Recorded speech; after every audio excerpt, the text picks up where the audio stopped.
Hi everyone, I'm Jessica. Welcome back to my channel. Today I'm working on the Stars and X's quilt. I have a lot of X's to make because I'm making the queen size, and I'm going to show you where I'm at.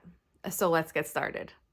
I have one little stack left that still need to be turned into X's, and I suspect this is going to go quick because it was smaller than my other ones. So when I'm chain piecing, here's what I do. I just make a stack of, this is going to be like, for example, the bottom of the block, and I'll stack those there because we're just sewing one side on at a time.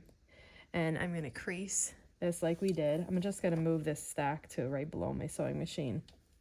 And then this long piece, I crease both sides at once. So I'll put my fingers here and crease. I'm still creasing this one. And once I have that creased, then I can just open it up. I just usually finger press this side back and match up the creases. Sometimes when the prints are like really busy, like this one, it's a little bit hard to see the crease, but if you look close, you'll see it. So then I just sew to the middle, stop, and then adjust and finish up. Then I'll take, the bottom piece of the next one and stack it here. And if I keep them in order like this, then when I flip these around to add the other side, everything is right there ready for me, so I can just start adding the next piece. And it's really convenient. So that was the last one in this pile. And now if I just take everything I just sewed and turn it around, I'm ready right here on the top with the one that I need next. So now I just work my way back the other way through that pile there on my right.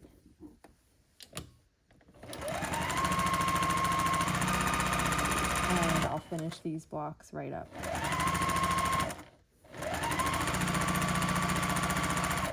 So I finished piecing all the X's, and now I'm adding the corners.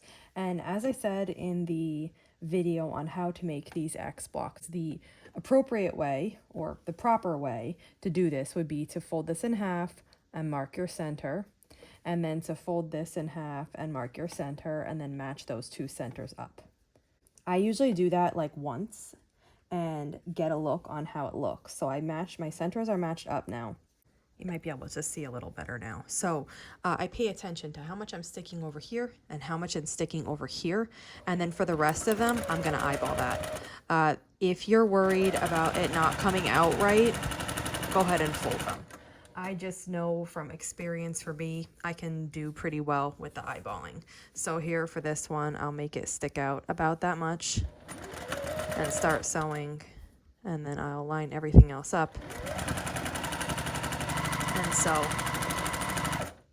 now I did, when I was making the actual X part where you line up like the top and the bottom with this, I folded every single one because I did want that to be really, really perfect. But here, I'm comfortable with eyeballing this. And they're not always perfect, but I've found that they're close enough where the block turns out really nice. These blocks are very, very slightly oversized, not much, but because they're slightly oversized, I find that, any error that I made is hidden in that oversizedness and it gets trimmed away. So by not folding, that makes this really quick. I've already, to this batch, I kind of have them like separated into batches, so I'm not doing all, 100 at once. In this batch, I've already added 2 corners and I have 2 more to go. So I just work on this. And with chain piecing, it does go really quick. And the way I have been doing it is I add a corner to the stack of blocks that I have, and then I cut the threads and I separate them. You could do opposite corners without cutting the threads and then cut the threads. I don't like the tightness that makes in here. Let me show you exactly what I mean there. I have these two and I pulled them from the pile so they have no other ends on. But if I wanted to, you could keep this hooked, turn them around, and then sew these other sides on without cutting. Because of like this kind of overlap in the middle, It's a little fussy, you can do it, but for me, I've just been cutting after every corner. So see, now you have the opposite corners. You didn't have to cut these threads at all to add them, so it saves, I guess, a little bit of time there. Then you would just cut them apart, and then you'd add the remaining corners. And again, since these are like opposite across the block from each other, you could piece both sides without cutting. And since I have the one side on, now I would, just like I did before, kind of turn it around. I'd get my bit hanging over and start sewing. And then sew the rest of the way. Then I could keep it all connected and just add this one here. So this is an option if you want to do it like this too. And then after you do that, then you just cut the 2 threads and you have your 2 completed blocks. So that's one option. I've been sewing one corner on, chain piecing a whole batch through with the one corner, and then I was cutting it. But like many things in quilting, there's more than one way to do it, so it's just preference on what you choose and what you like the best.